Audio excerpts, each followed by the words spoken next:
Hi, I'm Wojtek Wierczuk. I am a faculty member here at the Department of Health Research Methods, Evidence and Impact at McMaster University.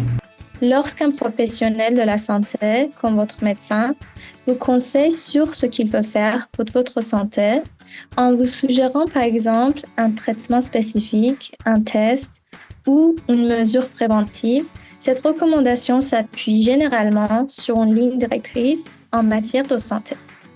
Mais quelle est la différence entre une recommandation et une ligne directrice? Expliquons-la.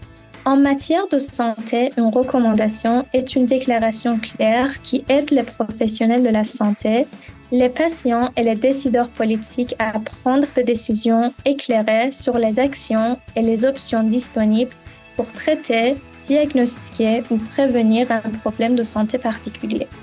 Les groupes de lignes directrices qui élaborent des recommandations leur attribuent également une force. Une recommandation peut être forte, ce qui signifie que la plupart des individus souhaiteraient suivre la ligne de conduite recommandée et que seule une petite proportion d'entre eux s'y opposerait.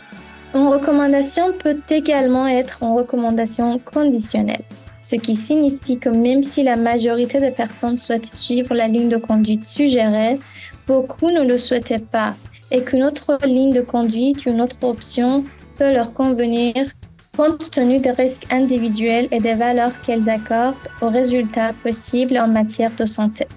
Les lignes directrices en matière de santé, également appelées lignes directrices pour la pratique clinique ou simplement lignes directrices, sont un ensemble de recommandations relatives à un état de santé spécifique. Les lignes directrices sont généralement rédigées pour des professionnels de la santé, mais des versions destinées aux patients ou aux responsables de la politique de santé sont également couramment élaborées.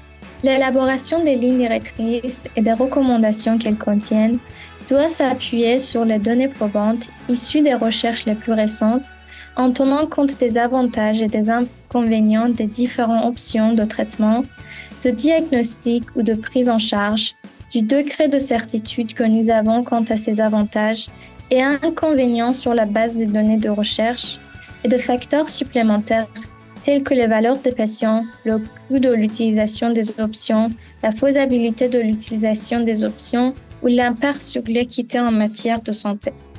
Par exemple, la Société américaine d'hématologie en collaboration avec notre McMaster Great Center et un groupe d'experts américains, canadiens et internationaux a récemment élaboré une ligne directrice pour la prise en charge de la thromboembolie veineuse ou caillot sanguin pendant la grossesse. Cette ligne directrice contient 31 recommandations relatives au traitement, au diagnostic et à la prévention des caillots sanguins pendant la grossesse. Voici un exemple de recommandation tirée de cette ligne directrice. Chez les femmes enceintes présentant une TEV aiguë, à faible risque, le groupe d'experts des lignes directrices de l'âge suggère un traitement initial en ambulatoire plutôt qu'une admission à l'hôpital.